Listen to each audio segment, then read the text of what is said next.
sit here? I think PJ said she's gonna A sit. couple times, but I can't remember for what, but I like this room. Yeah, A little bit less doesn't formal. seem so formidable, right? Sitting on the dais. I like these Okay. chairs better too. I was Just feeling let me more know. fallback. These ones up.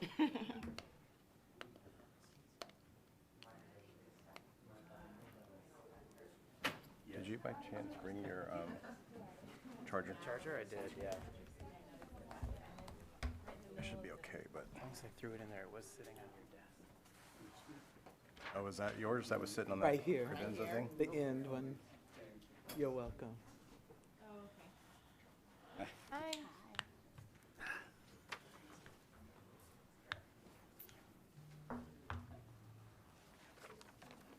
Sit down if you want, or you can sit on this side. Okay, okay.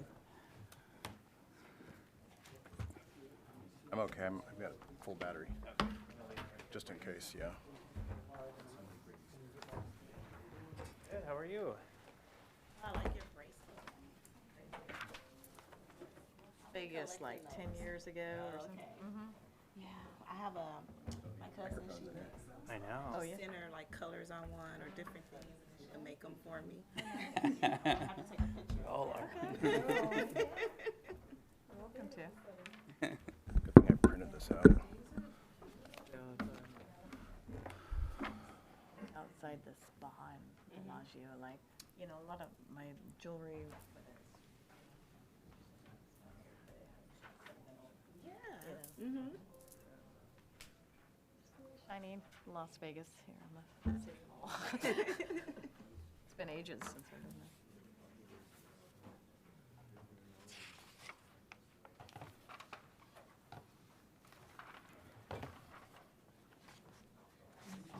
Do you want to switch? No, I'm just looking for the, Harmon, Right that's there. yours, yeah. We can see everything. Smaller room. How's everyone?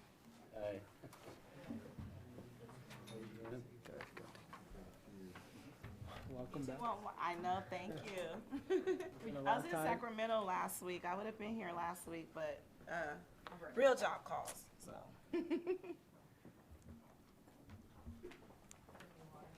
Thank you so much. Thank you.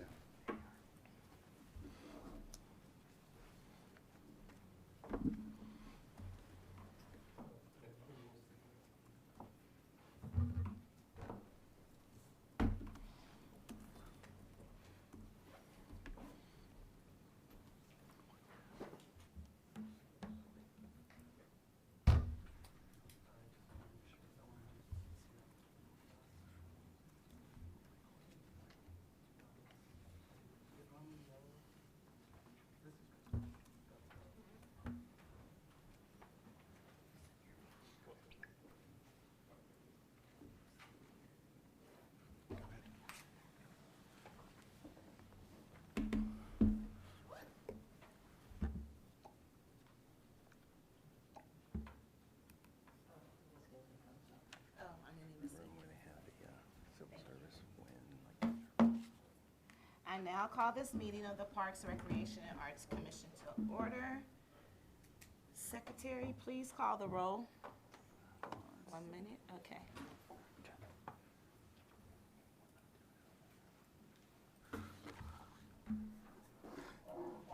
Commissioner Kucharski. Commissioner Kucharski. Absent. Commissioner Barraza. Present. Commissioner Singh. Present. Commissioner Cummings. Present. Commissioner Miller. Present. Commissioner Apuda. Present. Vice Chair Dolan. Absent. Chair McCoy. Present. Thank you. We will now move on to approval of the agenda. City Clerk, are there any changes to the agenda or any proposed changes? There are no changes. Thank you. Is there a motion to approve the agenda? I'll make a motion to approve the agenda. Thank you, Commissioner Cummings. Do I have a second? All second. Thank you, Commissioner Singh. Please do roll call vote, City Clerk. Commissioner Barraza, Yes. Commissioner Singh, Yes. Commissioner Cummings, Yes. Commissioner Miller, Yes. Commissioner Apuda, Yes. Chair McCoy. Yes. Motion passes. Thank you. We will now move on to approval of minutes. No minutes. Oh, it's in the script. I'm Yes. reading off the script. Oh, is it? Oh, sorry. All right, do we go to unscheduled communication then? Yes. Okay. Would any member of the public like to speak on any issue within the jurisdiction of this commission? You will have up to 3 minutes. If you would like to make a comment regarding any of the scheduled hearings, comments will be taken when each item is called. There are no speakers online. No one in the room would like to make any comments? All right, we will move on to hearings. ID number 23-943, hearing to adopt the fiscal year 2024 Parks, After-School Recreation and Community Service, Parks Department, Public Works Department, and Department of Public Utilities, Measure P budget. Recommendation for City Council's consideration. Would a member of the Parks Department please begin the presentation? Good afternoon, Chair McCoy, Aaron Aguirre, Parks Director.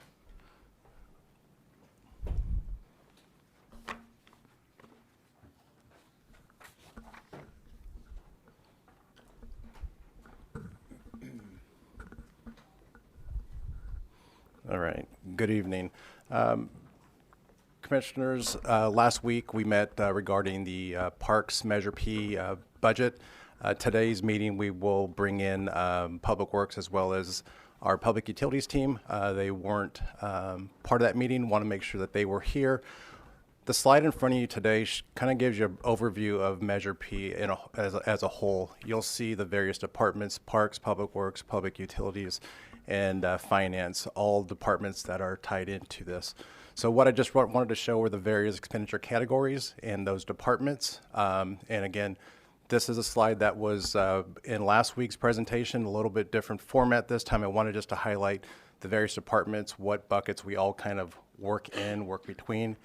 So that's the intent behind this slide. Next slide, please, Bernard.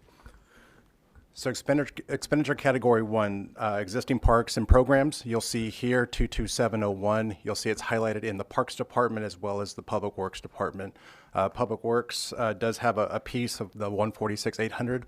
My colleague, Director Mosier, will come up shortly to touch upon their piece of this. But in addition to that, the 22701 shown up in Parks does have our operating as well as some operating for Public Works too. So you'll see those two shared there. So next slide, please. Category 2, this is new parks programs. So in this one here, you can see this is solely resides in parks. It does not highlight in any other departments. This here, total revenue, $20 million, 20.4, and total appropriations, $20,417,900. Next slide, please. Next one is expenditure category 3, youth and senior programming. As you can see, again, this sits solely in the Parks Department, not across any other departments. And this is administered in our budget here. And again, as it mentions, this is where we provide our youth programming and senior programming throughout the city, citywide. And again, this is split evenly 50-50 to the youth piece of it and then the senior piece of it. Next slide, please. Expenditure category 4, this is the arts and culture. You'll see the full $15,490,000 is in that line item there. That will be the budget that will go out to our local artist for expansion to arts and culture. Next slide, please. So category 5, this, as I mentioned, you'll see the two highlights there, kind of an orangish color there. This sits in both Public Works and Public Utilities. You can see the breakdown there. I will invite the two representatives from Public Works and Public Utilities come up and speak regarding those items there.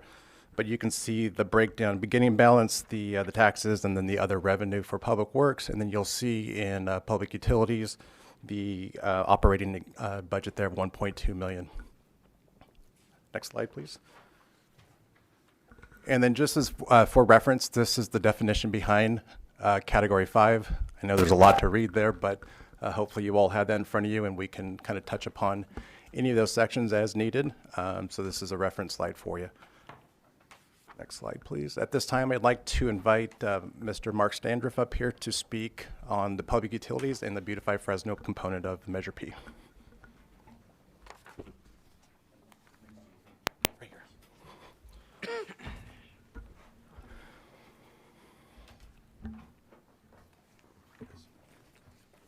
Okay, I've got it here, thanks. Good evening, Commissioners, and thank you for giving me the opportunity to present on behalf of the Department of Public Utilities, Measure P funding that's utilized for Beautify Fresno. I am the Director of Beautify Fresno for the City of Fresno. It's a pleasure also to see a number of familiar faces here with organizations that we've already done some work with over the last couple of years. But for those of you that don't know the specifics of the program, I'll give you just a slight overview. Beautify Fresno is a department of the City of Fresno within Public Utilities that was created by the mayor in January of 2021 to improve Fresno's curb appeal through the coordinated delivery of existing city services and resources to eliminate trash, graffiti, and blight. And by creating community-based events and projects by partnering with individuals, local organizations, businesses, churches, service clubs, and nonprofits within the community to beautify, educate, and empower residents to help us make Fresno a cleaner, greener, more beautiful place to live. You see within the budget there, the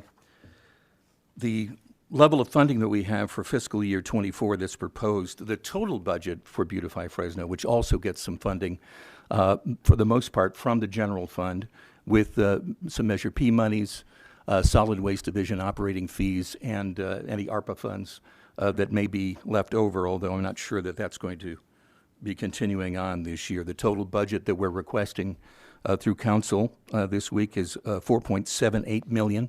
1.21 of that is coming from Measure P funds. As you can see, the two largest categories that we have, personnel, which is $465,000, which includes salaries and benefits for basically two crews that are comprised of laborers, utility lead workers, and senior sanitation operators. And then tipping fees. We have contracted with Caglia Environmental, and we drop off our trash on a regular basis at their Orange Avenue location, and we're charged by the tonnage. So actually by the amount of pounds that we collect at not only from our crews, but also from the special events that we do with our volunteers. Beyond that, $100,000 for public relations and marketing.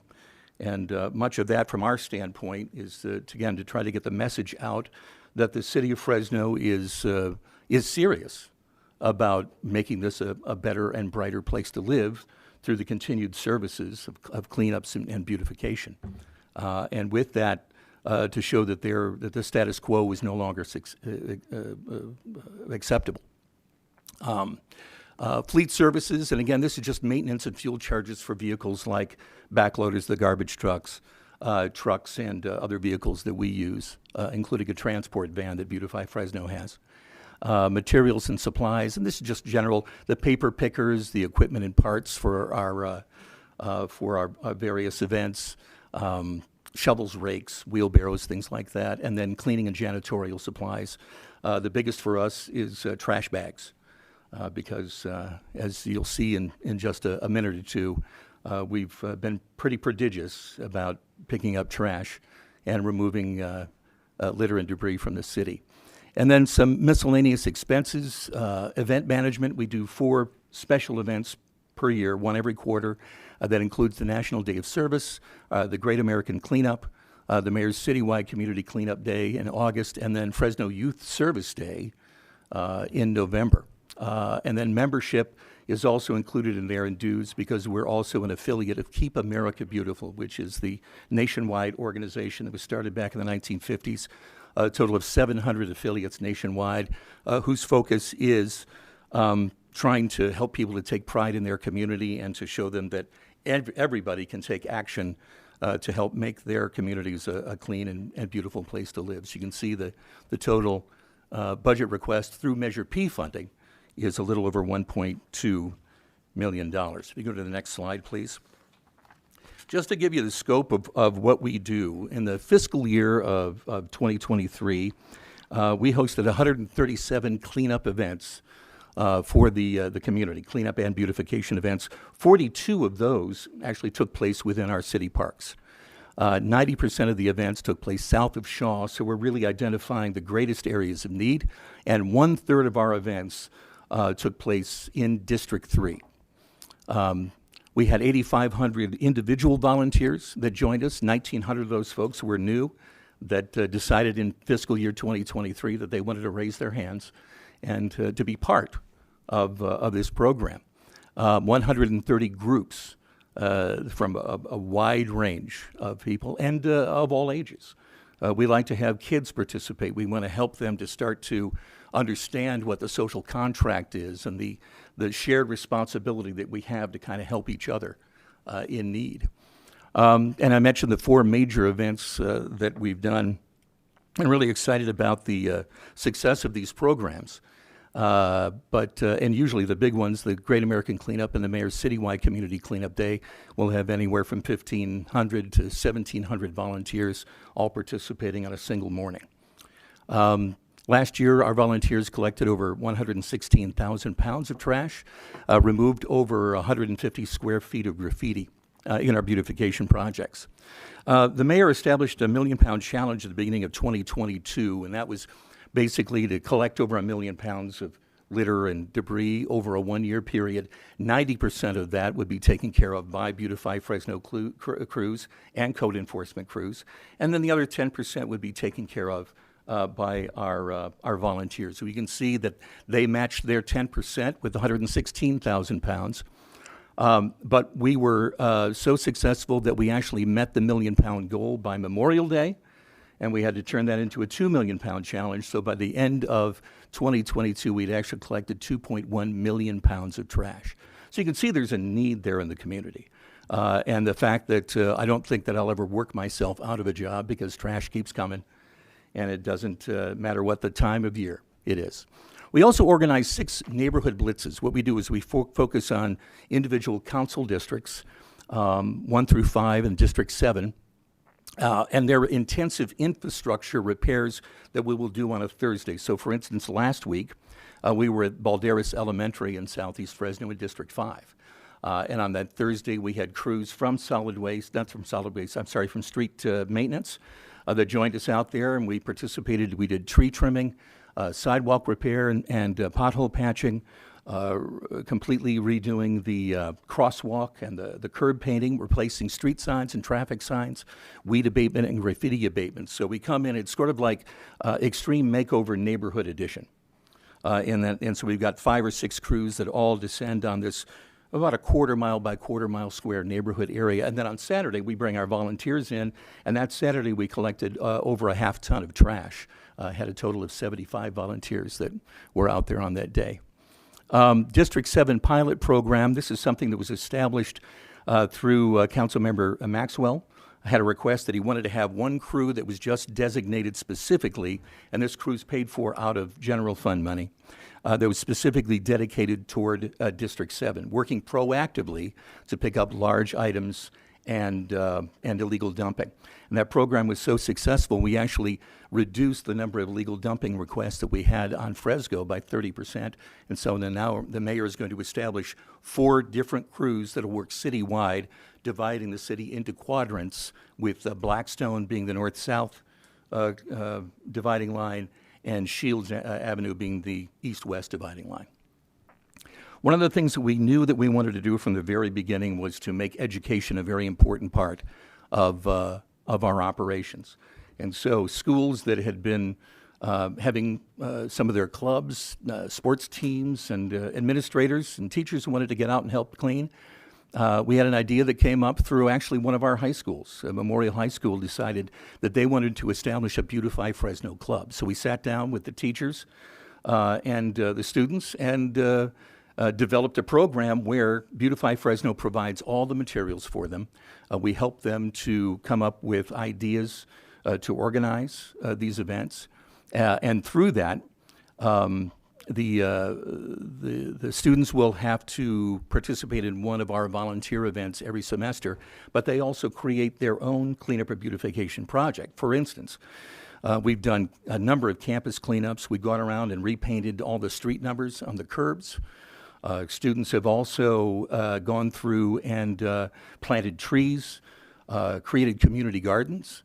And even Fresno High School borrowed a page from our friends at the Fresno Art Museum and their Trash Chic fashion show, where they used recycled material, and the students actually not only developed and ran their own fashion show at Fresno High School this past spring, but all of the materials that they used for the outfits that they designed themselves and presented on stage were made out of recycled materials.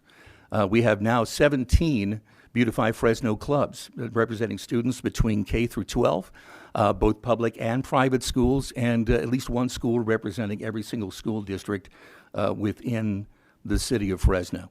And we hope that will continue to grow. I already have commitments for 5 more schools that would like to start off in the beginning of the year.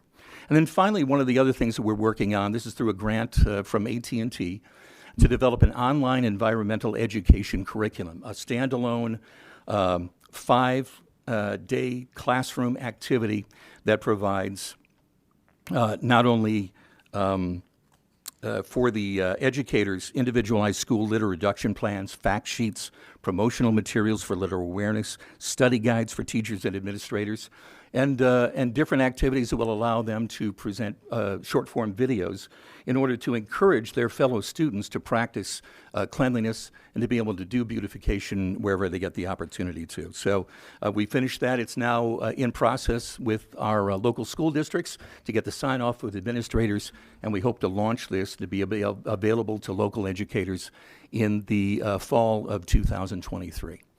And that's my presentation. With that, I'll take any questions you have. All right, thank you for that presentation. I'll go first.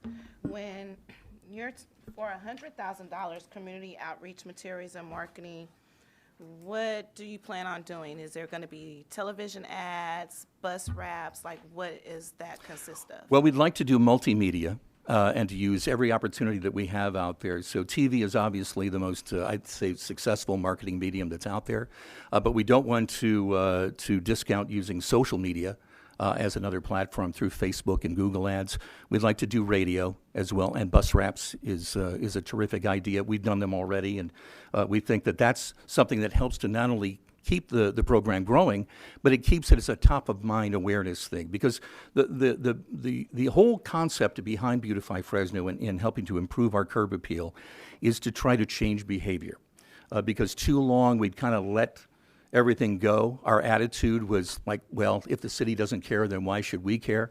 Well, now what we're trying to do through a public relations and marketing plan is to get out there specifically to let them know, yes, the city is taking this seriously, we do care, and we want to invest in our neighborhoods. So we'll utilize every single marketing aspect that we have, and then also to get out there and host, community events and be part of town halls, because we're also going to be starting to work on mural programs. That's our next phase coming up during the next fiscal year. Has there been any consideration when you're planning your cleanups and if you're in a certain area to do mailers to those residents in that area for them to volunteer? I know that's something that a lot of the residents that I work with have asked for over and over again.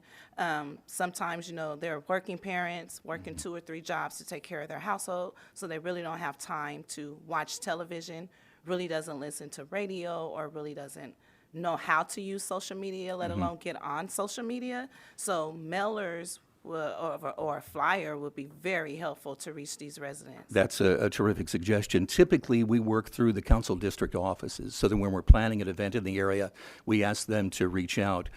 We do go through the individual schools if we're working with a Fresno Unified or a Central Unified school. They can use, whether it's, is it Peach Jar? I'm not sure what. My kids are all up and grown and they're out now, so I'm not familiar with what they're using nowadays, but we try to provide them with flyers. So we'll create the flyers and then we ask them to spread that throughout the school community. But I'd love to be able to take care of direct mail is what you're talking about, or even flyers that can be passed out. I don't have the manpower to actually hand them out individually, but what I would love to do is to get our council districts, while they're out there and connecting with the residents as well, that they can help us get the word out. Well, I have a suggestion for Yes. you. You don't have the manpower to get the flowers out, but with these clubs that have been established, you can use those youth to be able to canvass the neighborhoods and be able to get the flyers out to those residents. Maybe even including a small stipend if possible. If not, a lot of seniors need volunteer hours. Writing a letter, anything like that would be helpful, but we need to get our youth more involved in city activities and getting them more involved in other things to keep them on the straight and narrow. I totally understand. Thank you for that suggestion. Thank you. Any other questions from our commissioners? I have a question, first a comment. I really like your suggestions. And working with the students, you probably will not only have manpower, but female power. So you all know I always call us out on our, Absolutely. our gender-specific language. But the question I have is about the pounds of trash. When you talked about the 116,000 pounds of trash and 150,000 square feet of graffiti removed, is it 116 pounds a part of the million-pound challenge? Is that added Yes. into that? So that was the 10% that we felt that was achievable by our volunteers, and then the 90%, or 900,000 pounds.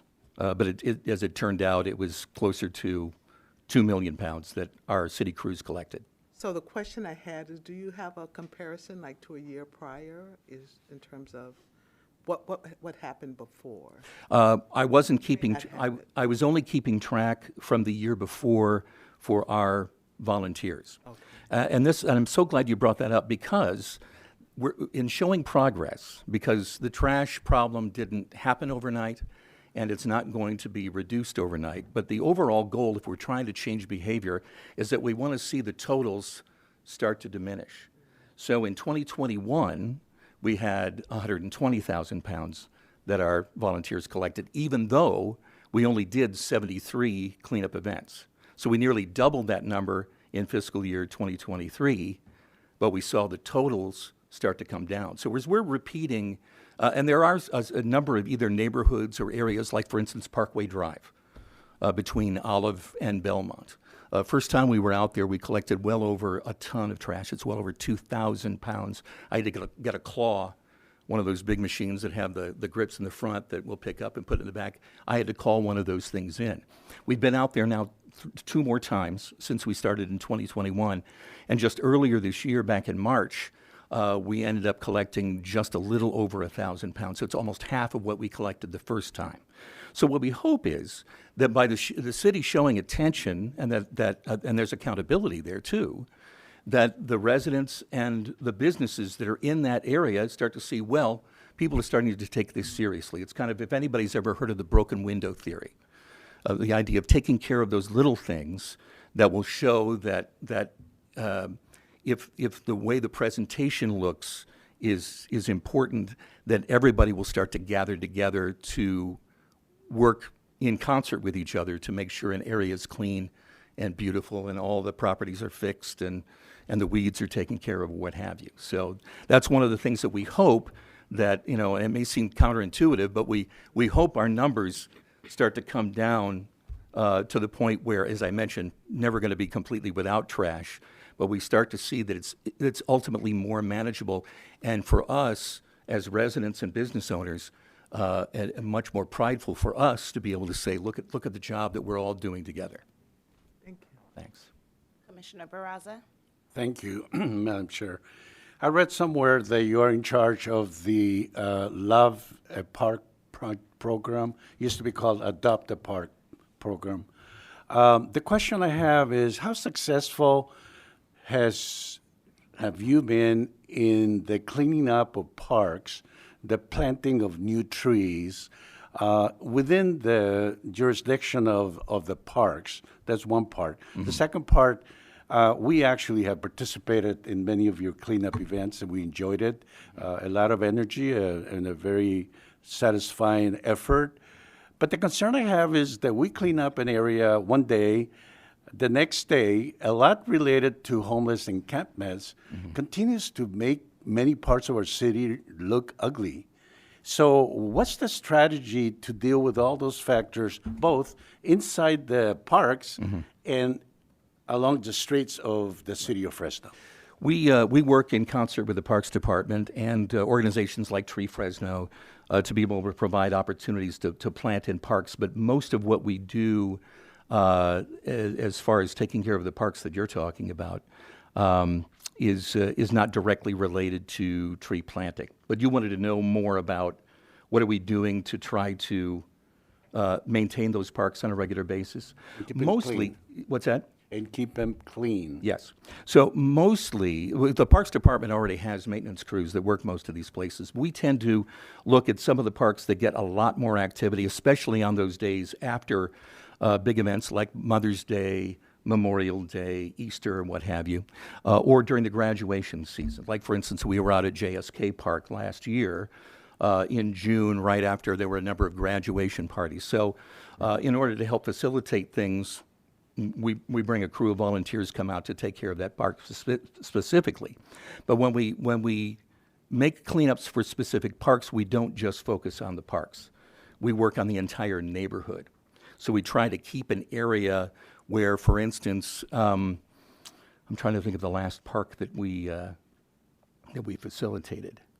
But like, for instance, working at Lafayette Park was just off of Princeton and Blackstone. We'll clean up that park area, but inside the park, there's really not much of the major debris for us to take care of. So we have, especially kids will get out there and they'll concentrate on the little things like bottle caps and cigarette butts and just the little things that make it, it's kind of labor intensive for a maintenance crew to try to keep up on a daily basis. But we can have them focus on that, but then we expand out so the entire neighborhood surrounding the park gets the benefit of the volunteers that are participating. So as far as the homeless issue, believe it or not, I'd say roughly only about 20 to maybe 25% of all the trash that we deal with on a regular basis has any kind of connection to unsheltered individuals. In fact, there was a litter study that was done by Keep America Beautiful in 2020 that shows that 85% of all the litter that you see everywhere, and this includes streets, highways, waterfronts, or whatever, is intentional. That means an individual made a conscious effort, made a decision to drop their Starbucks cup on a sidewalk, toss a fast food bag out the window of their car as they're driving down the highway, or even worse, to fill up the back of a pickup truck and drive to an alley or a vacant lot or the back of a parking lot or even some field someplace and just dump everything right there. So that's really where we're trying to focus on maintaining those things. But you're absolutely right. It's a process. We have to be relentless. I use this word with the mayor all the time. We have to be relentless because the minute we start to let up, we see things grow. And I mentioned graffiti at the beginning of this. We've been working very closely with Caltrans and our folks in Public Works. When we started the program back in 2021, we were asking them for their help. And they were like, well, we might be able to get to it soon. And the problem with somebody like me is that my definition of soon is for this afternoon. It's not sometime, maybe by the end of next week. And I'm so pleased and proud to say that if you look around our highways, at least along the embankments and the properties that are usually maintained by Caltrans, you rarely ever see graffiti. Most of the graffiti now is on buildings and on street signs. And we're working on that too. We want our property owners to have accountability too.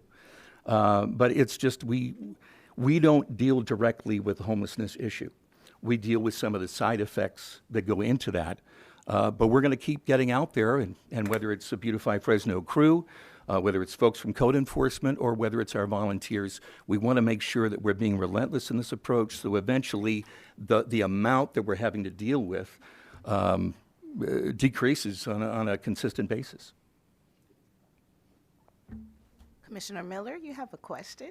Just a question related to the budget. So if the ask for Measure P is approximately 20% of the total budgetary ask, my question is, how was that, how did you come to that? And then with the bucket numbers on that page that we just saw, are they allocated evenly? So in other words, were those numbers that showed up on that spreadsheet roughly pro rata, like 20% of the of each individual budget? Or for instance, marketing, I remember that one because it was an even number, 100,000. Yes. So in other words, is the total budget for marketing 500,000, or is the entire $100,000 marketing budget allocated to Measure P? TJ, were you going to? Yes, TJ Miller, Assistant City Manager, and we're pulling up slide 8 to answer the larger question in terms of how we determine the allocation. Just 1 second here. It's up slide number 8, titled Measure P Category 5 Definition. There we go. And it is small print, and I apologize, but I'll read it. This is the bucket that the Beautify budget comes from, and so it makes up 11.25% of the funds available in Measure P, and then subsection F of the funds made available pursuant to the paragraph 35%, so 35% of the 11.25 is the amount that was allocated for the beautification efforts. Okay. So then when Mark builds his budget, that's how much we can My allocate. question was, if it's, and it might not be 20%, it might be maybe more like 18% of the total budget, why were those items, so in other words, is the total marketing budget closer to 500,000, or is the entire marketing budget allocated to Measure P? Well, right now, the entire marketing budget is allocated to Measure P, with the exception of some grants and foundation money that we might be able to get through the year. I mean, it's just trying to expand our reach would be an important thing.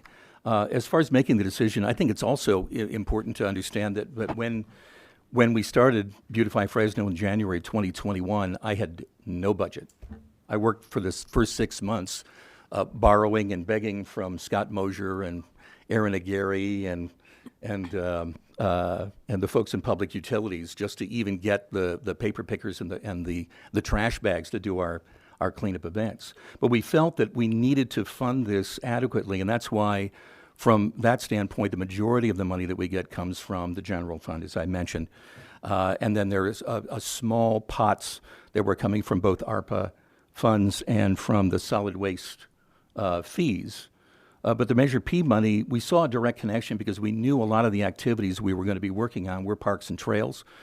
There's a mention in the ordinance about street maintenance and highway maintenance. And so for us to be able to further this program, to be able to be all-encompassing and to be able to hit all of the areas of Fresno and not just specific hotspots occasionally, we need to make sure that we had the resources that were necessary.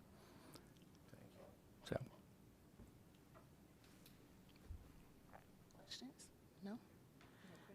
I have one more question. Sure. Sorry. Yeah. Sorry, but not sorry. You mentioned that there was a cleanup and Parkway Drive. Mm-hmm. We know that a lot of our areas in our city are really, really unpleasant to see, unpleasant to look at, and are really dirty. You said that you cleaned that area twice, if I'm not mistaken. 3 times in the 3 last times 18 months. in the last So about 18 once months. every 6 months. So how often do you hit the hot spots in it? Because that's a hot spot to It me. is. Another one's Shields and West because of the recycling center. We've been back there 3 times. The Exactly. Kirk neighborhood, is that right, Kirk? Yes, the Kirk neighborhood we've been to 3 times. We've been to the King neighborhood twice. So we know where the hot spots are, and we're So going to. the areas you just named have a high concentration of homeless people there that you just named, and we do know that they do tend to leave their trash. So maybe hitting these spots more than 3 times in 18 months would be helpful, and maybe putting some pressure on the business owners, especially on Parkway Drive, where the hotels and things are at, where people are just hanging out, putting a little bit more pressure, start handing out fines to help get this program to do what it's supposed to do and to beautify our city. Yes, I totally agree with you. And so, in speaking to the property owners, we work in partnership with code enforcement, because those are the folks that would actually have the authority to go over and to issue citations and make fines. So we identify those properties, especially vacant lots, that make it difficult for us to enter and clean up on a regular basis. Are you able to speak how the fine system works? Is it just a warning at first, and then you receive another warning, and then you actually receive a fine? How does that work? Do you know? So my understanding is that code enforcement comes in and basically gives you a warning. It's a citation, but there's no fine that's established to it. You're given a certain amount of days in order to comply. Typically, it's a 14-day, like a 2-week period, in order for you to clean up the property. And once you don't do that, that's when the fines hit. And then they actually have the authority to increase those fines, so that now they can get into liens on the property, and even to the point of receivership, where they just take over the property and then sell it to some sort of maintenance, somebody who will actually take care of the place. So we want to do that. Certainly, I think that's an excellent thing for us to do. We're trying to increase the rotation. As I mentioned before, our first year out, 73 cleanup events. We nearly doubled that in the following year. I'd like to be able to increase that, but the other thing that we take into consideration is I also want to there's 112 square miles to cover. We don't have to do quite as many in the north end of town. As I mentioned, 90% of these cleanups are south of Shaw. But it's just having the staff, because we actually have to have some sort of supervision there for these cleanup events. And I've got, in addition to my crews are out cleaning up, so I can't have them taking care of it. I basically have me and a community coordinator, and that's it. So we're manning each and every one of these cleanup events, to the point where not only do I have my wife complaining, but the city manager is telling me to take a day off. So, must be nice. Well, but I love this. Yes. I have a passion for this. In fact, I've said this publicly many times. This is the job that I never knew I always wanted, because I can see a tangible difference every single time that we go out. We've got a mess someplace. We've got a wall that hasn't been painted, an area that needs trees, whatever it turns out to, graffiti that needs to be painted over. And whether it's my crews or I get a bunch of volunteers that want to come out for a couple of hours on a Saturday morning, it's so much better when we leave. And so we just kind of, for a lot of it, when it comes to the trash, just have to keep repeating over and over again, much like doing your dishes and doing the laundry and mowing the backyard. It's a constant process. Are you able to provide to this commission the dollar amount of the first fine that a business owner receives for not taking care of the area where their business is located at? Well, I think it's in the municipal fee code, isn't it? Yeah, Chair McCoy, we can get you kind of the resources to that. Yeah. I wouldn't be able to accurately. I'm just asking because if we kind of raise the fines up a little bit on these business owners in these areas that we're trying to beautify, maybe that'll put a little bit more pressure on them to take care of their property. Because I know I don't want to get a ticket, so I make sure I put quarters out there, because those add up when I go pay my registration, because I forget to pay my ticket, So if we can raise those fines up, then that would help keep our city clean. So that's why I was just asking, but that will be helpful. Thank you. I have no more questions. Right, thank you. So I would like to ask, so a lot of the measures that you've been speaking on so far have been very kind of, the trash is there, you beautify Fresno, will go out there, pick up the trash, and then after a while, trash will accumulate again, and you'll have to go out again and pick up the trash again. are there any preventative measures being taken? One, I don't necessarily agree with fees and fines just because that has its own kind of problems. But what about like trash can installations? Like if you go anywhere in Fresno, if you're walking down the trails especially, you won't see a lot of Right. trash cans, and I've seen trash accumulate I there. know, and I've actually had this discussion with other members of the community, and it's counterintuitive, but a lot of it depends on the walkability factor. Like, for instance, as far as major cities, Fresno is actually kind of in the middle with the number of public trash cans that are available.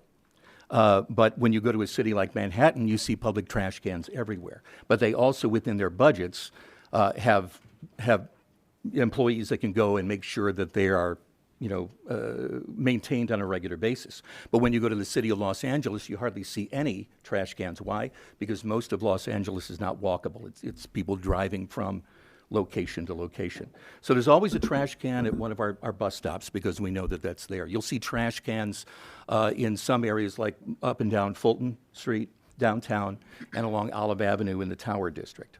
But we also find that, and again, with every opportunity there becomes challenges. We also see, and this speaks to the homeless problem as well, that if we put trash cans out there, they become temptations for individuals that are looking for recyclables that they can turn in for money.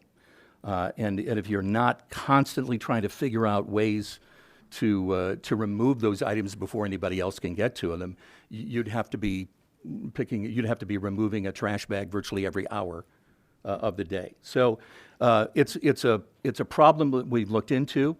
I'm actually in the process of talking to some of the folks in the Tower District about the possibility of a pilot program where we can maybe increase the number to see what happens after that. Oh, those studies have already been done. Like those studies are already online, yes. where trash cans do decrease the number Yeah. of visible litter. But- But the problem that you're stating is very true in itself too. Yeah.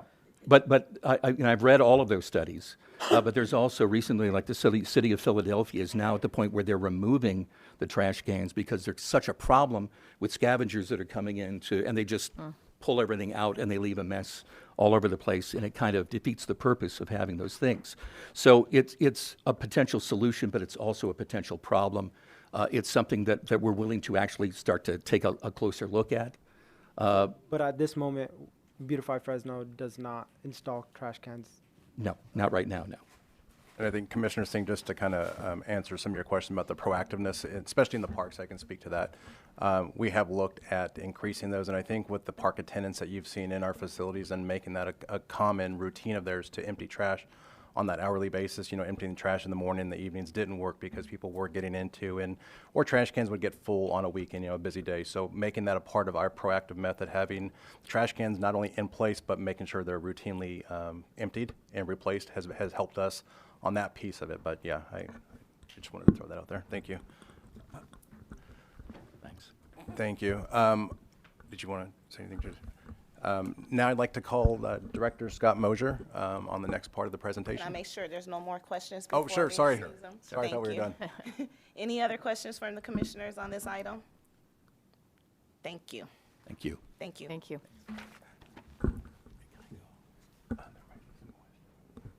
So, okay. I'd like to call up Director Scott Mosier. 11. We'll keep it on slide 8. So Scott's going to speak to both the Measure P Category 5, the other 11.25%. So just as a reminder, Measure P Category 5 is there's no expenses in the Parks Department. It's all made up of Public Works and DPU. All right. Good evening, Commissioners. Scott Mosier, Public Works Director. And so we're going to talk a little bit more about Category 5, just to touch on, as our Assistant City Manager, Miller, had mentioned.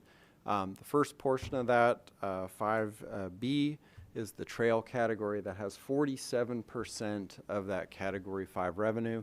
Those dollars are all contained within the Public Works Department budget. And we'll go over that in a slide to walk you through that. And that covers both capital design and construction projects on both trails and protected bikeways. but also there is an allowance for maintenance within that category.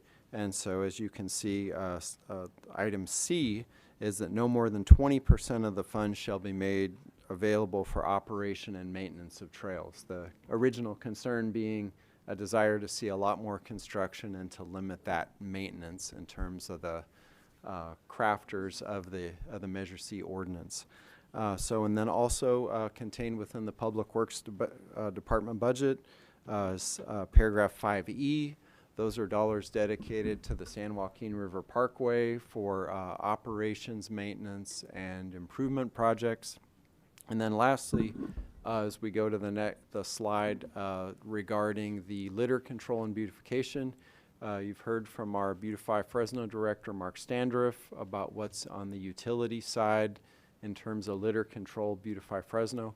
But also the City Council in FY23 funded a major street beautification project which is eligible under Measure P. So I think if we can then go forward, we need to skip over then. We're going to go to slide 11. All right. So slide 11, this contains proposed FY24 budget appropriations in the Public Works Department. The first 5 noted there are capital improvement projects, and I'll walk you through those as proposed. The first one is Southwest Fresno Green Trails. This follows an alignment known as Church Road, and this is actually part of a project that's also covered by the Transformative Climate Communities Grant, the TCC program. And that had, through TCC, just shy of $2 million available for the project. However, due to just general construction cost increases, some requirements with the Fresno Irrigation District in developing that project, so then the total need actually is far more than just the, it's just shy of $2 million of TCC funding. So the Measure P would enable that project to go forward by allocating $2.4 million in Measure C to accompany the TCC funds to deliver then a much larger project in Southwest Fresno at a total of $4.4 million for the Southwest Fresno Green Trails project. Next on the list, Barstow Class 4. These are protected bike lanes between Blackstone and Fresno Street. And that one actually has been awarded for construction already by the Fresno City Council. But when we have multi-year projects, so if it's awarded for construction 1 year, and then the work will actually occur in fiscal year 24 after July 1, then we have a need to fund 2 things on the project. One is the staff time for all the construction management and inspection work that occurs. And then the second component is when we award construction, then the goal always is to have a 10% construction contingency. So we hope, the goal is usually not to have to spend any of those dollars, but if there are unforeseens and issues there, then we want to have that available and not have to come back, both to the commission and the city council to say, well, we under budgeted this project, we're halfway through construction, we have a change order, we have an issue. No, best practice is a 10% contingency. And that's actually, project is starting right now.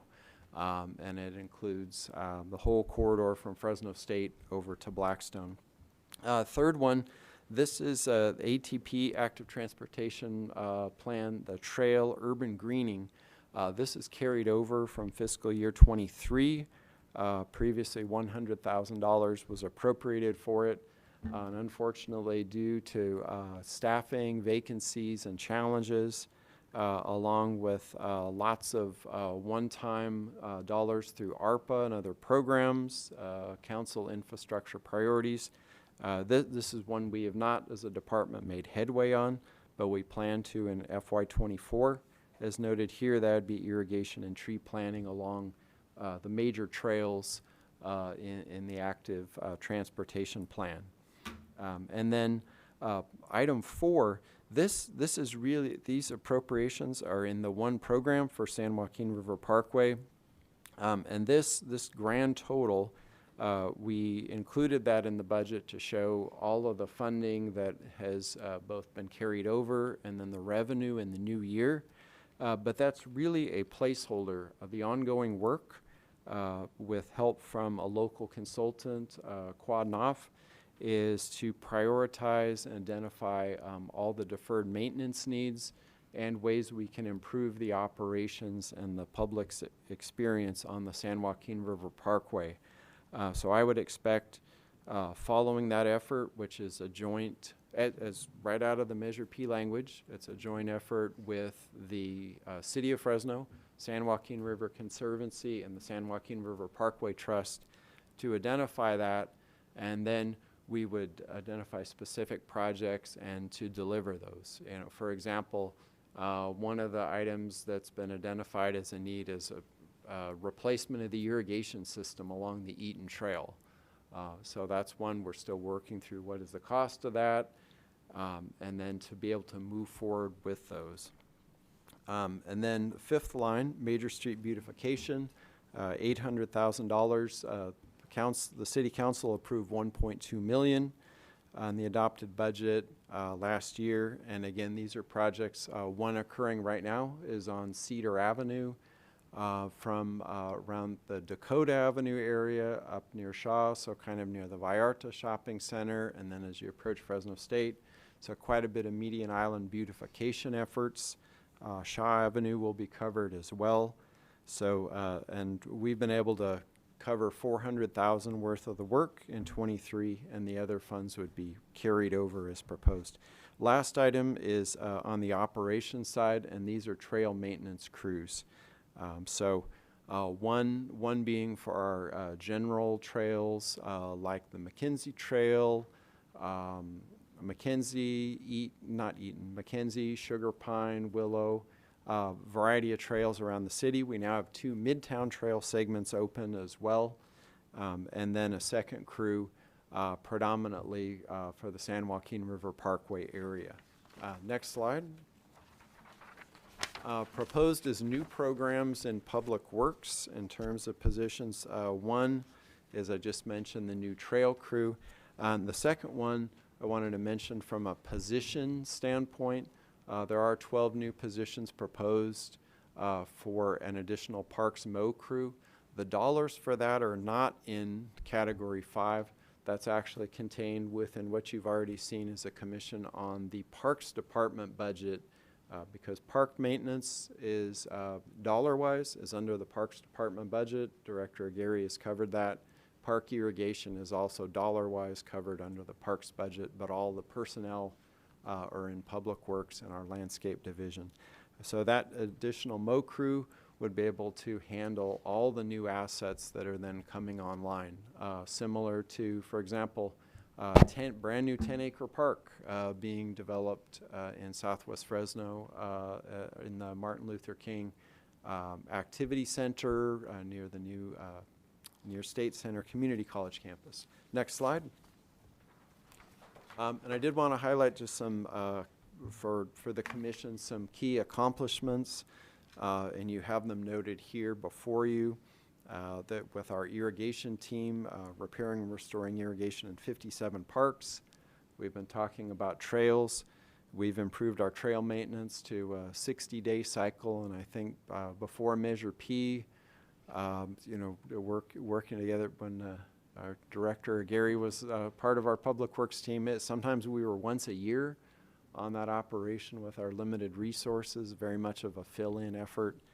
So that's pretty exciting as we build more trails. A lot of geo-based tree trimming, 17,200 trees. We've talked a lot about the needs of the urban forest, and we were able to encourage and persuade our council district offices to use some of their discretionary infrastructure funding to do a lot more tree trimming. You may have heard there was a goal of 1,000 new trees to be planted in the city each year through 2035. And we're over 1,500 trees for the first year with a goal of 1,000, so that's pretty exciting. Van Ness and Weldon has been before the commission. We got the street work done to prepare for that park. Contractors now on board to build the park. Director Standriff talked about Beautify Fresno with kind of cleanup events. We also are working out on the state highways. No Measure P funding involved in that, but they would be eligible for Measure P under litter control beautification. To date, $0 of Measure P are in that, but we've collected 178,000 pounds of trash. Protected bike lanes, we had a presentation in previous commission meeting on those. And then also wanted to highlight the work of our sustainability division because we're trying to both improve the quality at parks and also reduce the ongoing operating expenses.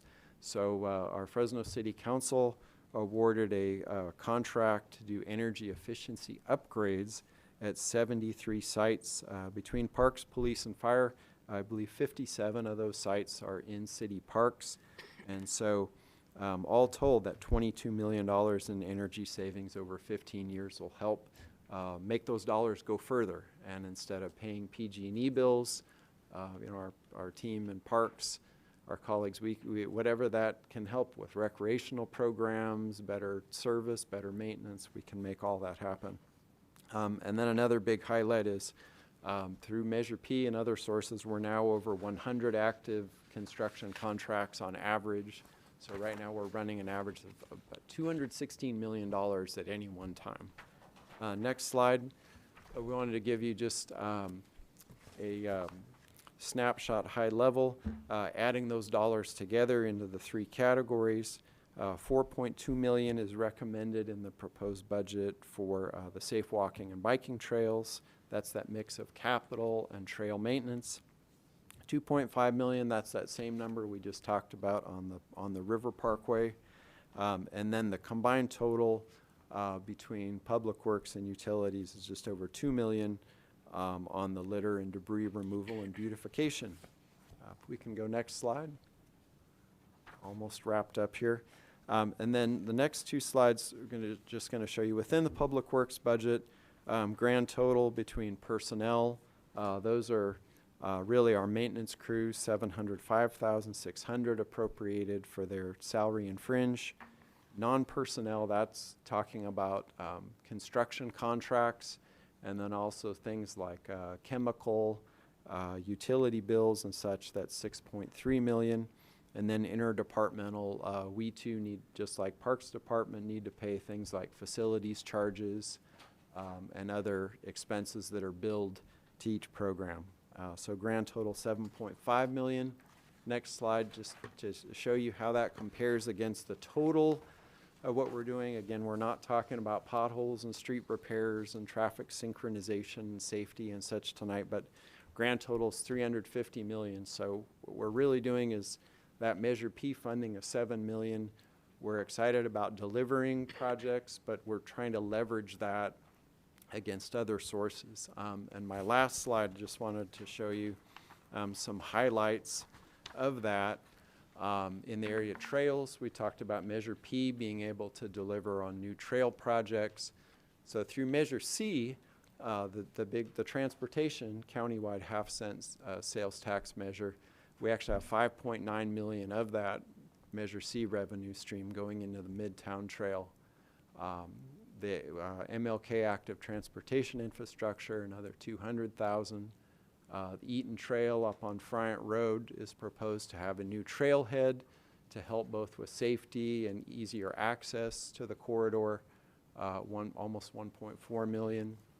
And then even one of our council members, Councilmember Chavez, elected to use some council member general fund infrastructure to go toward trail design. So that's at $636,000. So the point of that slide is just to cover a lot of other investments that are going into the types of things that Measure P can also fund. So thank you for your time and attention on those, and I'm glad to answer any questions. Dr. Akuda. Hi, Scott, thank you. I got a little lost on slide 12 when you talked about the Mo crew. And so I see the 1.3 million there, but you also talked about it being in the parks general budget? I just kind of got lost with how all of that is fitting together. And yes, excellent question, and that can even cause some confusion sometimes within our organization. So yes, Aaron. Bernard, that'd be can you great. pull this slide back up, please? Which side, what number is it? It's the first slide, number 2.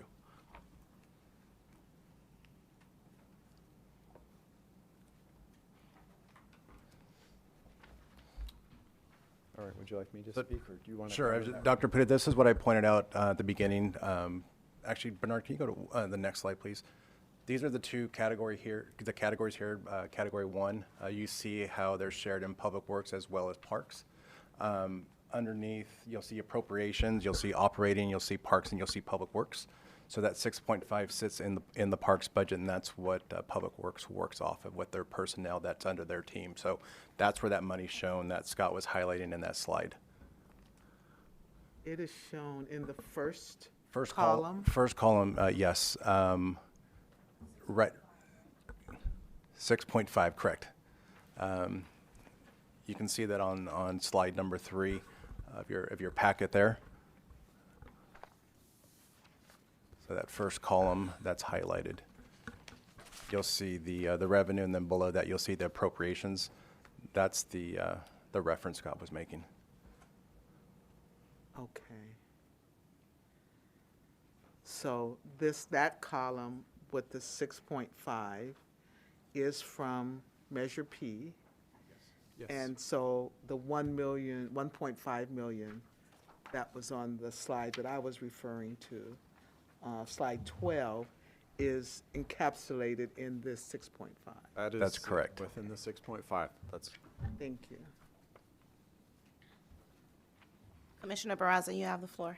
Yes, the trail that you have close to Callaway, I think you said Jensen, does that include, I know the general fund is taking care of that, but will that be sufficient to complete the entire project?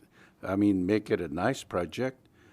And why is there's no funding from SRP for that? That's one question. The other question is, there's also a county trail, a beautiful trail that's used widely by the public. I'm assuming that you communicate with the county folks on those projects. Will this project be connected to that trail by a canal that goes, I guess, near Minnewawa and Clovis Avenue? What's the connection and to that particular county trail? And two, will there be any Measure P funding needed down the road to complete that project? Commissioner Barraza, excellent questions. Yes, so the city did work with County of Fresno and the Fresno Irrigation District on a Fancher Creek trail plan, and starting, you outlined very well the area that would be encompassed. So on the west, it would start at Chestnut Avenue, so basically Jensen and Chestnut, and then the canal meanders from there, heading in a northeasterly direction past Peach and Church. It continues up, it connects into the county, the Sunnyside area, near kind of Butler, Heaton, Minnewawa area, and then passes by Tulare and Clovis, the planned Fancher Creek Town Center, big planned commercial. We have affordable senior housing now opening up there, and then that planned trail would go all the way out to Temperance Avenue to the east. So there was a comprehensive plan for that developed. And what's proposed plan for funding here is the design phase and some right-of-way acquisition for 1 mile of the western 1 mile of that trail. The council member made that a priority, and funding is being used, that general fund is being used to design between Chestnut and Peach, that 1 mile, a little over a mile, because it's kind of 1 mile east to west, but it also travels about a half mile north, so probably about 1.3 miles long total. So we would design that. And to your question, would there be a need for Measure P in the future? That could be a potential funding source. for the construction of that project. The city also may have opportunity to apply for competitive grants through the state or federal programs. Will the new park that's being built on Peach Avenue be connected to that trail? Yes, it would. So the 49-acre park would have excellent access to that trail. The canal, I believe, traverses just around. I believe it does contact the park along the southeastern portions of it. Thank you. So that's really an excellent opportunity. Build a great kind of regional park trail system. So we're pretty excited about that. I have a question. On slide 13, you highlighted repaired and restored irrigation in 57 parks. Out of those 57 parks, how many of those parks are in the highest need neighborhood definition that we did? Chair McCoy, I do not have that number right off the top of my head. We could certainly provide that. Quite a large number have been in the highest need park areas, and even though we noted a total of 57 parks, some in the highest need areas actually had repeat trips for our irrigation team, especially in areas where the park had been vandalized. Just valve boxes broken. We've had situation where the wiring to the irrigation controller is just stripped out, and then wait, why is the water off in this park? Why is it turning brown? So we can provide that number. Thank you. Any other questions from commissioners? I do apologize to the public. I should have went out to the public first. Would any member of the public like to make a comment regarding this presentation? Sarah Parks. Yeah.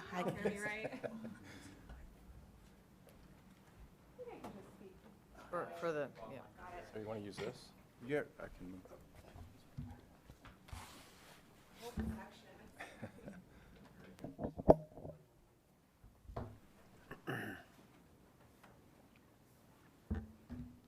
Thank you, Chair McCoy. Is it on?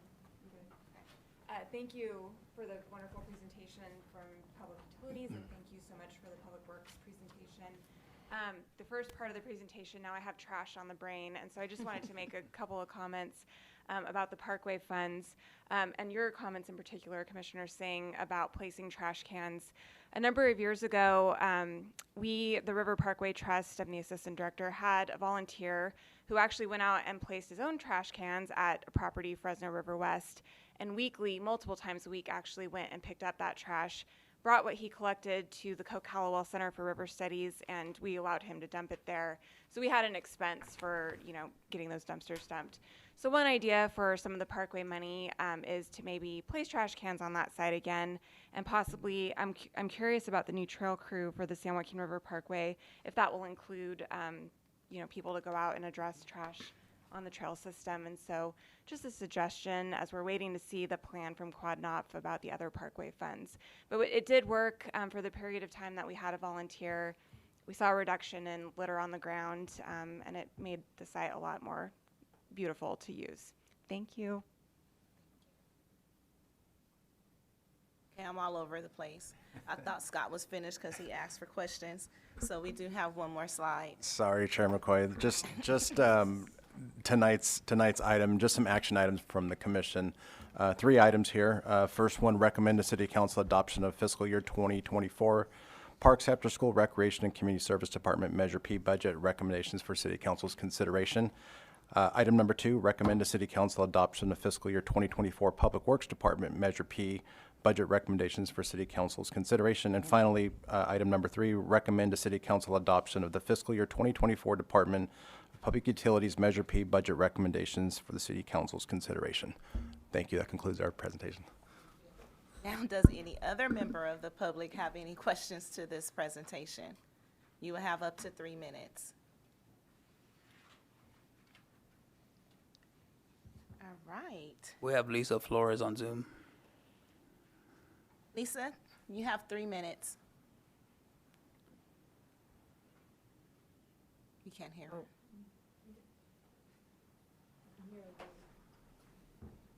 1 second, Lisa, we're having trouble hearing you. Sorry, 2 seconds. Yes, thank you. Good to see you back at the helm of the meeting. I always love to see a. Could you turn that up a little bit more? Can you hear me? Yes. Yes. Okay, I'm gonna go ahead and start my time then. First off, I have a really big.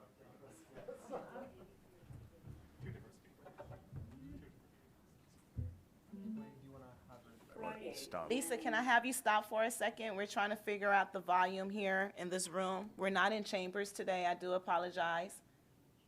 Okay, that's not a problem. Okay, I got you now. Now your 3 minutes starts. Okay, now my 3 minutes starts? Yes. I have a problem making a comment on whether to approve this budget or not. For the simple fact of Friday, when the announcement came out that the budget would be heard on Wednesday, in the hour of 4 o'clock on an afternoon, the budget, the announcement for the budget meeting was done on Friday at the 4 o'clock hour. So what did I do? At about approximately 4:30, I called the city clerk and I requested a hard copy of the presentation because you guys all know I have double cataracts. It's really hard for me to read on the computer or much of anything. And I still have not gotten the document. I still don't know what is being expended on the relocation of the dog park. I know nothing other than the last bit of the presentation that I came in because I accidentally came in late, guys. I'm sorry, I'm never late, but I overslept my afternoon nap. So, you know, going out to the public when you request something under ADA, it's supposed to happen. It's not supposed to be just blown off like typically it is with my requests. I have requested, I don't know how many times, from this commission information in regards to where we are at the relocation of the rodeo dog parks. And all I hear is crickets from Mr. Gary's office. Mr. Gary, everybody knows how to get a hold of me. City clerk has my email. Annalise has my phone number. Miguel has my phone number. Heck, probably Tyler Maxwell even has my phone number. And yet, not a dime, not a phone call, nothing. So for the fact of not being adequately engaging the public, and you have to admit, I'm pretty engaged, I would say please reject this, because if you don't adequately go out and respect the public and their requests, especially a request under ADA, then you should not be able to move forward. Furthermore, I'm really interested to see what is going on with the construction and the possible thought of putting in those parking structures. I know nothing about what's going on at the moment. I don't know if it's in this proposal. You know, I have questions that, you know, just fall on deaf ears. And, you know, I'm pretty upset about it.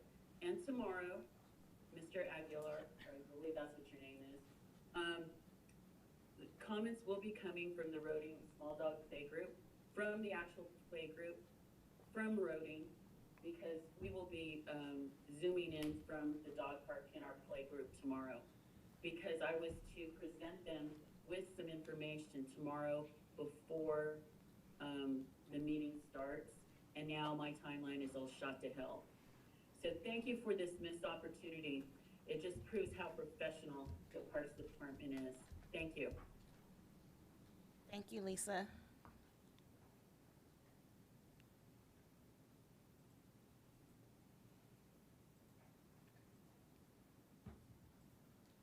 There are no more speakers. Thank you. Last chance. Anyone in attendance like to make any comments to this presentation? All right. Does any member of the commission have any budget recommendation motions they would like considered?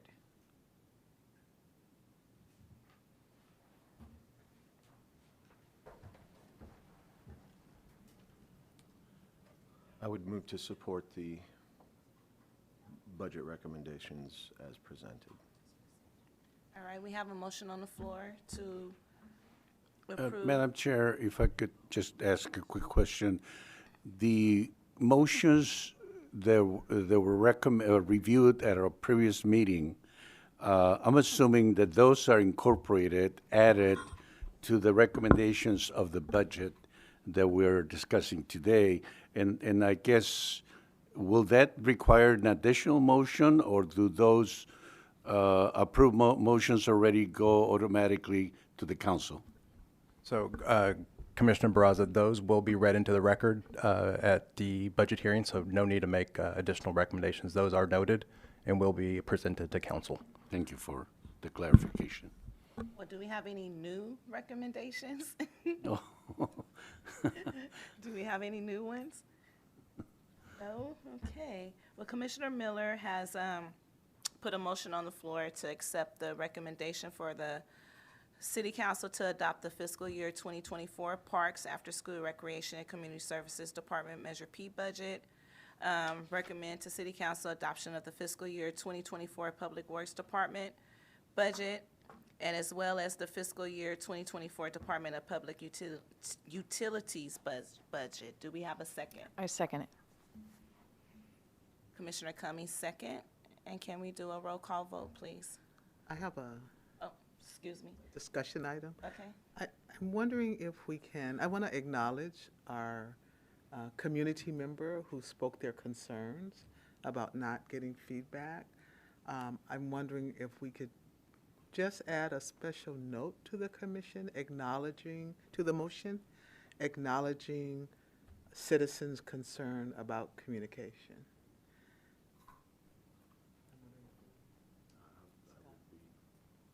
Willing to take that amendment, yes. Thank you. I just think that needs to be acknowledged. Exactly. So we amended the motion. Okay. Okay. Did you catch that? Did you catch it? Okay. And then you still second it, Commissioner Cummings? Yes. So I do have a question. Can we, before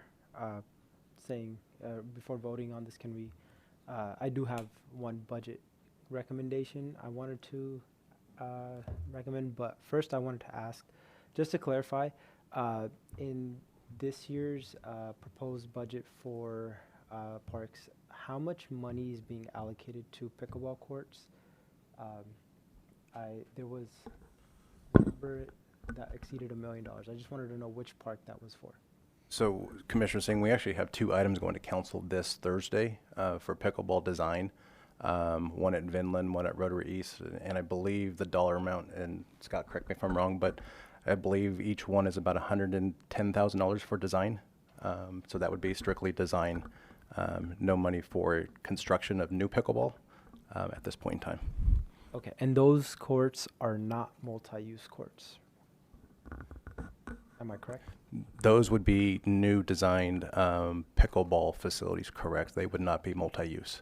Specifically for pickleball. Okay, so so just a discussion point. My concern is that for about 2 years now, we've been asking for various courts for various communities, whether it's a volleyball community, whether it's the futsal community. I think it's pretty much out there that pickleball has been getting funded time and time again, while other sports, other communities have not. So I just wanted to voice my concern, because it's not like only visible to us here in the room. It's visible to many of the community members who end up coming to me at least, and saying, hey, they joke about it, but it is a real concern, because we're seeing money go there. I don't know how, because it's not a problem. One thing I do want to clarify is that pickleball is not a bad sport. I'm okay with it, right? People play it, people have a good time. I've played it once, it was fun, right? But my concern lies with the fact that it is the only thing that's being repeatedly funded, while others are being neglected, right? And when other sports are funded, they come in the form of multi-use courts, you're gonna have to share. There's no way we can just have, only one sort of court there. So I don't know really, I want to know, Director Geary, I feel like you might have a lot of insight as to this But like, is there something that certain communities are doing wrong that they could do better in terms of advocating for their, the sports that they want, the courts that they want, the facilities? And I just want to clarify, those were projects from previous years. There's no new funding for new pickleball in '24. There's there is a budget line item that I saw where pickleball courts, and I don't know if this was removed or not, but it was funded in excess of $1 million. What was that? That was a motion that was made, which was then pared down to $100,000. I think that was the motion for Woodward Park, if I'm not mistaken. And then that was pared down to $100,000 for design. But as of right now, we do not have a contract in place to do any design. Okay, so the 110 that's going to Vinland, Vinland and Rotary East, correct. Rotary East, what phase is that project in right now? Those are going to council this Thursday to award a construction contract. And then at that point, they will go out for community kind of outreach and then move into the design phase. So right now, they have not been awarded by city council. They're going on this Thursday. Can I make a recommendation to amend that and make those, and propose that we make those multi-use courts for pickleball, for volleyball, for futsal, other sorts of sports, Tennis. and tennis? And TJ, I'll lean on you for this one, but that's going to require us to pull that off the agenda at this point in the game. The scope's been developed and the price has been negotiated. So at this point, we'd have to pull that completely off the agenda for Thursday. Is there a way that a motion or a recommendation, a budget recommendation, can be made with the dollar amount for multi-use courts? So I know in the budget, we have different resurfacing dollars that we've identified. In those cases where we have, for instance, like a tennis court, specifically just tennis, we are converting those to multi-use, which will include volleyball, pickleball, tennis. We are looking at other facilities to turn into futsal. We've heard that from the community, and just looking at some of those. For instance, Lafayette was a park that was identified, I think, last meeting as a potential futsal court. And looking at that, it's not a simple resurface. I think I mentioned that it's a complete reconstruction. So those are the type of things that we'll look at. But we do have money for kind of continued resurfacing, which in that case, we would look at turning those into multi-use facilities. So I just I just pulled up the numbers right now. It's actually at Roding that the pickleball courts were budgeted for $1,746,500. That's correct. My apologies. Ed should have ever come up and, that was the council motion. Sorry about that. That's right. At Roding Park, the construction for the 3 courts, the northernmost courts, the reconstruction of those courts to resurface them and repair the lighting, the construction dollars for that are in the FY24 budget. So like lighting, resurfacing, all of that for pickleball courts at Roding Park. That's right, yep. Yeah, I apologize for that mistake. So And that is the only new pickleball dollar in the FY24 budget. in the amount of $1,746,500. Right. Part of that is carryover funding from FY23 because the design is commencing with FY23 dollars. And then part of it, I believe it's about 1.6. I can get you the net new dollar that's coming in for construction.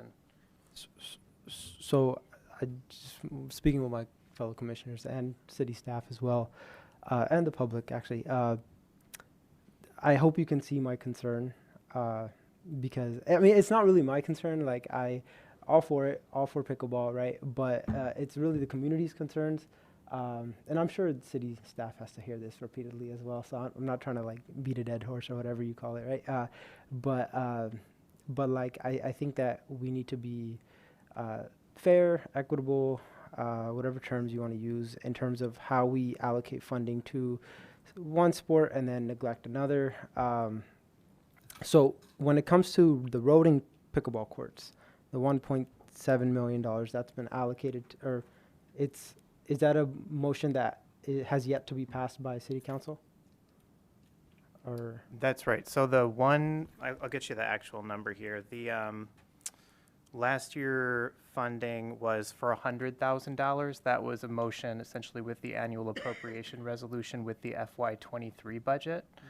That funding is kicking off the design for that. And then the 1.648 million, which is estimated, a rough estimate for construction, that's the annual appropriation resolution that's being proposed to, in the mayor's budget to city council for FY24. Okay, so can I propose, like, the city council make an amendment to that? Is that what I can do?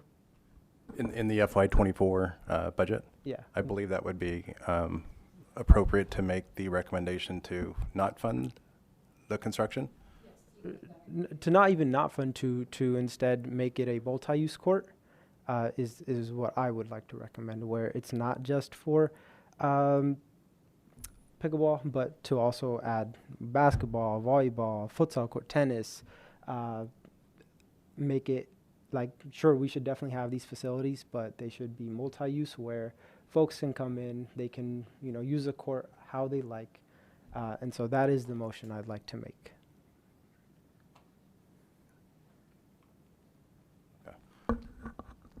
So, yeah, I think that's a recommendation you can make as we work through that proposal. So that's a motion on the floor, correct? I second that. But that, thank Right, you. that- Yes, so you'll need to make either withdraw or approve and then go to the next motion. So I would withdraw the motion and then we would do the current motion by Commissioner Singh. But there are two different motions. One is to, So we have to carry on But the it- first motion. okay. Okay, no problem. But, City Attorney, if the first motion is approved, does that not allow Mr. Singh's recommendation? Should they withdraw and allow Mr. Singh first? Just say it this way, because you're approving it as presented. Right. And that wasn't one of the items presented, so I would approve Commissioner Singh's motion first and then approve Okay. the remaining. So Commissioner Singh, Happy to withdraw it, but is that even, that's more of a tactics than a budget thing, right? I mean, it's presumably, how much, and I know you don't know off the top of your head, but would that likely change the dollar amount in any kind of substantial way? The design? Commissioner Singh's motion. I think the way it's proposed to go forward, they'd be designated pickleball courts, which are obviously smaller in nature. We'd have that site, I think right now has 3 tennis courts. Essentially, you'd have 6 pickleball, if I have my math right. So it could alter the design because of the lights and other fencing of things of that nature. So we probably would have to go back and rescope that proposal, and that could impact the potential budget. In that case, I'm happy to withdraw. I just have a quick question, Scott. Do you recall, wasn't that a council motion? The items that we're bringing forth on Thursday are driven by a council motion, so I understand we're gonna have to continue forth with those actions because we are delivering on a council motion and the budget was already approved. This was all for FY23. So what we have before council on Thursday is for the design for the pickleball. At which locations? Rotary and Vinland, and those are specific to council motions. so how can I support Commissioner Singh's request? Because he's making a budget recommendation. And he's making it for fiscal '24 for roading, correct? No, for all For all courts. 3 that were mentioned, Roding, Vinland, and Rotary East.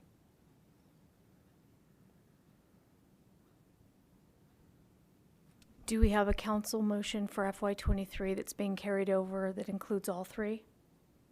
So what I'm thinking is if there's one that isn't, break your motion into 2 and get one of them on your FY24 recommendations to move forward with the multi-use at the park that isn't listed on the 2 that are going on Thursday. Yep, so Vinland and Rotary East were both council motions from 23. Roading was in the department submission.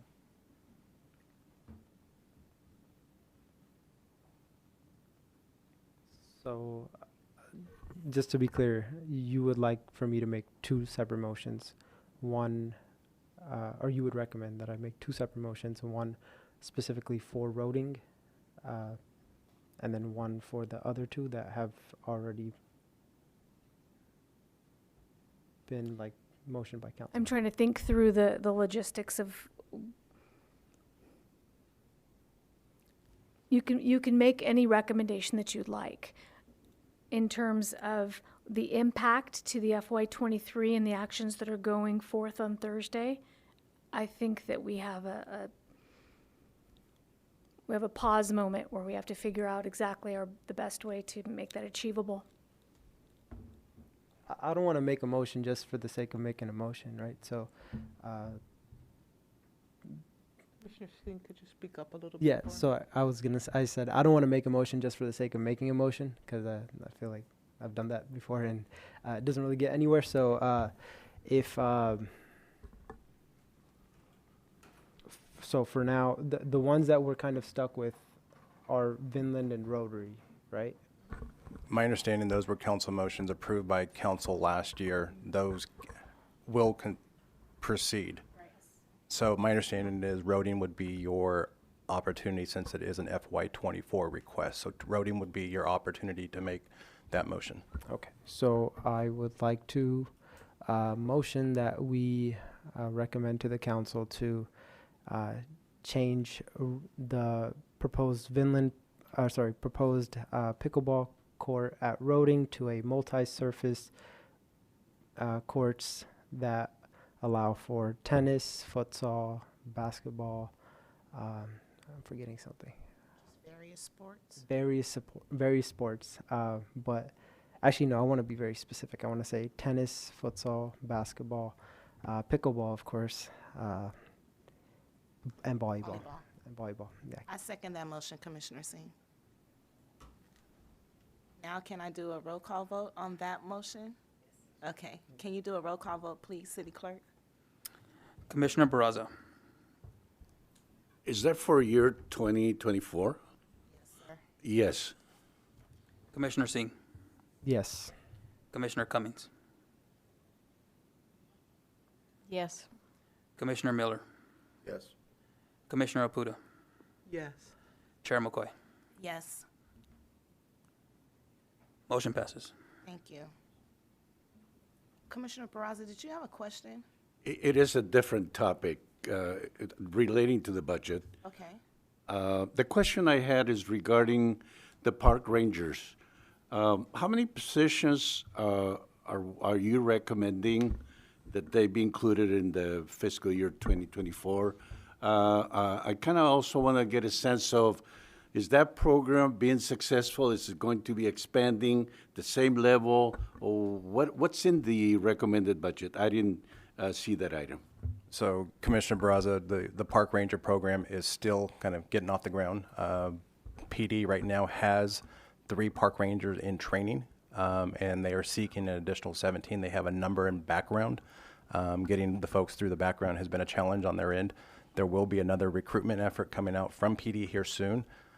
So we hope to have the first 3 out in our parks sometime in June or July, and we'll be better equipped to answer that question at that point. Right now, they're still in training and kind of getting kind of the lay of the land. We're working with our team, working with PD on various training opportunities. So, And how many positions are you requesting? so it For originated with 2024? 20. Originated with 20 back last year in FY23. Going forward, PD did not propose any additional park ranger. Right now, they're trying to get through the 20 that they have, and then we'll reassess the following year. Was the ultimate outcome of that the funding was allocated into the police department budget?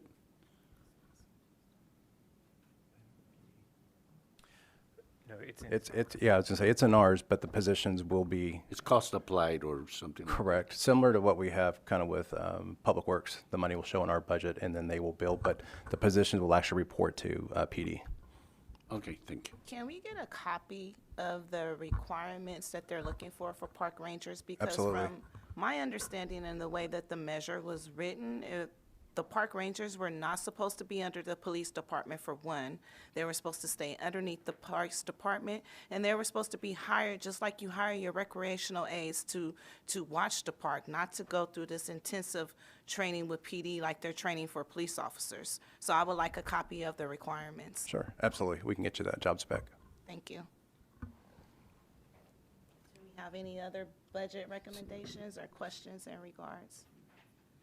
Just one more, going back to the Binland and Rotary East, I would still like to recommend to the city council to change those courts to multi-use. Is that something I can recommend? I don't care if they shoot it down, but is that something that we can still take to them? I'll lean on city attorney, but that was an FY23 motion, so I'm not quite sure. Yeah, yes, you can. You essentially can make any recommendations that pertains to the park. So if you want to make that recommendation, you can do so. Okay, cool. I would like to recommend that. Sorry, fellow commissioners. I just don't want to. Yeah, I don't want to, like if we have a chance. I know that we've made motions in the past, and successful or not, I feel like it's our duty to try. So I would like to motion, or I would like to recommend that that for the Vinland and Rotary East proposed pickleball courts, that those be changed to multi-use courts that allow for futsal, volleyball, pickleball, tennis. Futsal. I think I said futsal. Okay. Basketball, and if I didn't say volleyball, I'll say it one more time. Volleyball use. Thank you. Do we have to take a roll call on that, or does he need a second, or is it just a? Second. I second it. And can we please conduct a roll call? Commissioner Barraza. Yeah, the question is, what is the cost impact of making this change? Even though it relates to a prior year, it's not really 2024 that we're discussing today.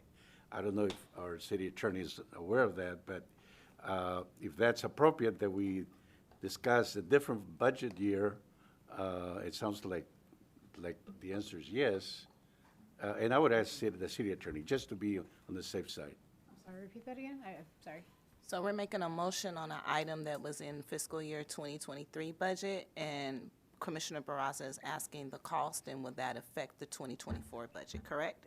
Correct. It's not on the agenda the way I see it. So, attorney, what's?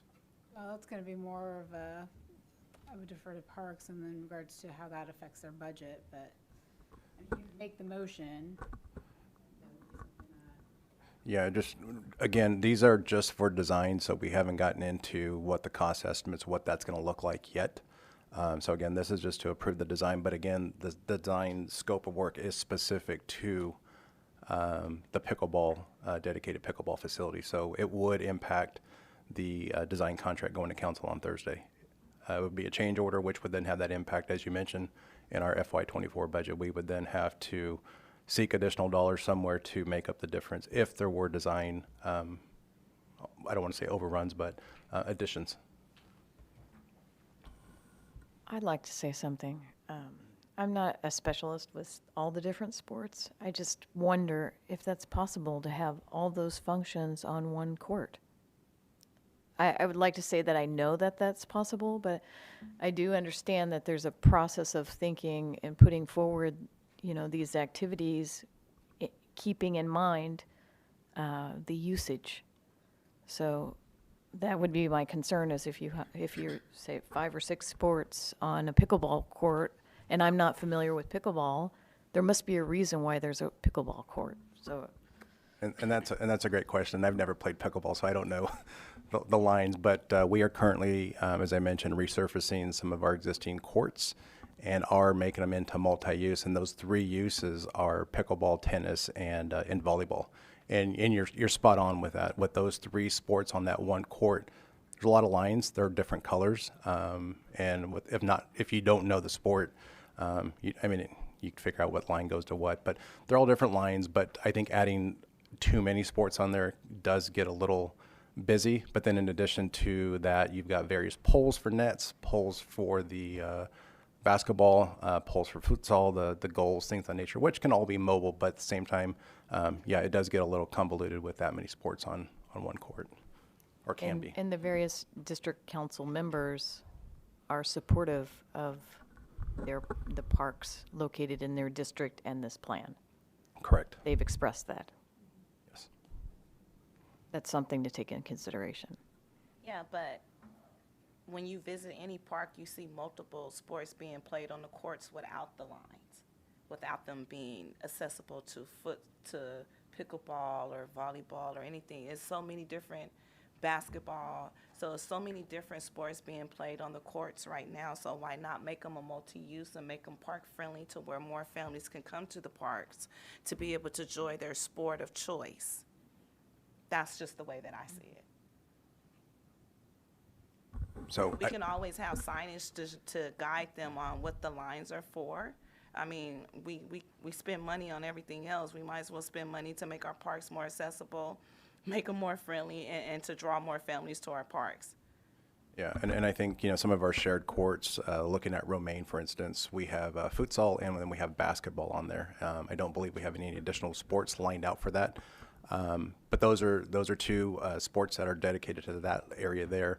As I mentioned, the upcoming will have those three. I know we have some designs in the work that do consider additional. I know the Dolores Huerta Park has, you know the scope better than I do, but I believe it has basketball, tennis, I think, and volleyball. and volleyball. So we do kind of have a combination of some of those sports and rely kind of on those experts. But again, that's a new design versus an existing facility, and trying to modify that at times can be a little tricky. Not to say we can't do it, just a little tricky. Yeah, but we can work through it Sure. to figure out how to make it right. And let's remember, when we built the BMX park, well, the skate park at Romaine, we learned that bikers and skaters share the court, and there's a mutual respect, as well as the BMX park at Mariella Brown. There's a mutual respect. So I do believe there would be a mutual respect if we turn these courts to multi-use courts, that whatever sport is being played there first will be played, and then after that, the next person who wants to utilize those courts would be able to play the sport of their choice. Just trying to make it more friendly and open to families and kids to be able to utilize their neighborhood parks, because we have to remember a lot of these neighborhoods do not have parks in their community, so making it multi-use will be beneficial to not only the Parks Department, but to our residents and our communities as well. Agreed. And I think as we've gone into parks and we've had these community meetings, and we hear from the community that, hey, that they're not conducive to, I don't know, one sport, whatever it may be, and listening to those and seeing how we can come up to with that compromise to maybe add the additional lines for the volleyball and the pickleball and other sports, the futsal, things of that nature. So I think we've listened to the community in those cases where we've had those community outreach meetings, and we'll continue to listen to make sure we are taking, because it's our parks, especially some of our existing parks, we don't have space to expand, so we've got to make the use of that space and trying to be creative with our space and optimize the facilities for the entire community. And it's very understandable when you're creating these multi-use courts that maybe it will only be accessible to 2 or 3 sports, or maybe 2 sports because of the size of the park and how big the court is. That's very understandable. But again, we need to make sure that we're serving our community.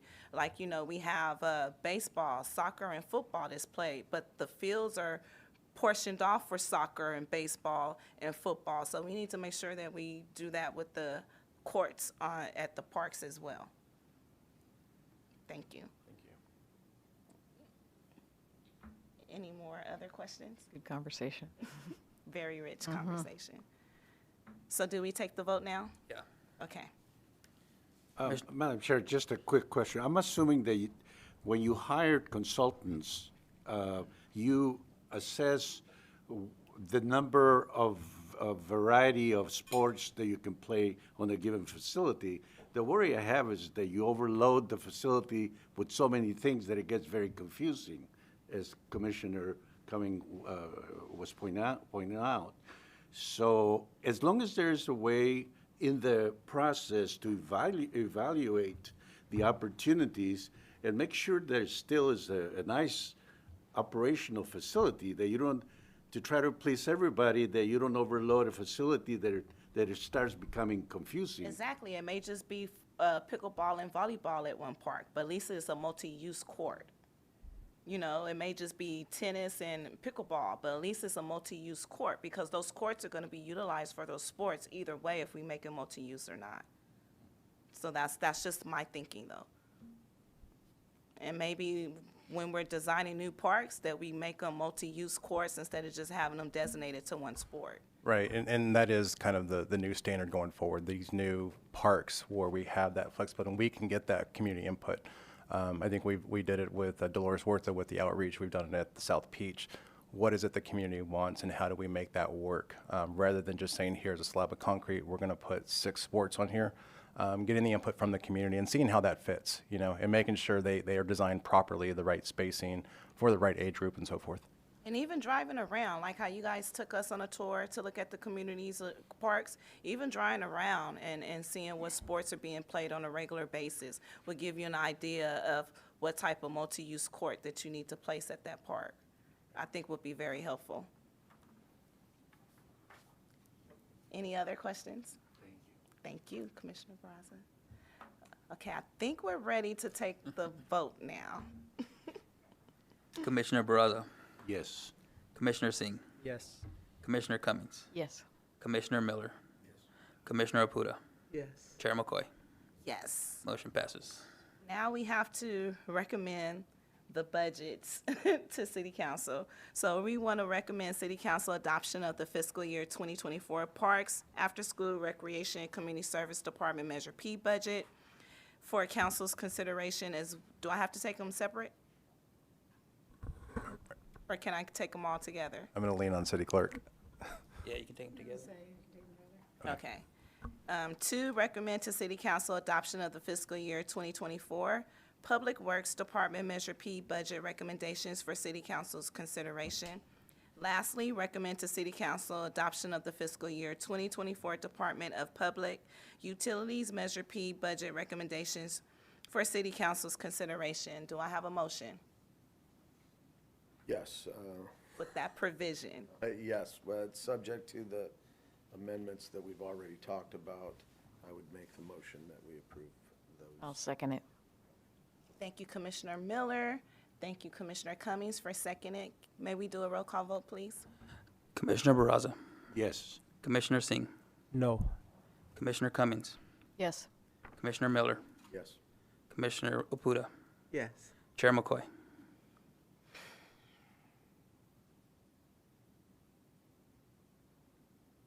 I'm going to say no.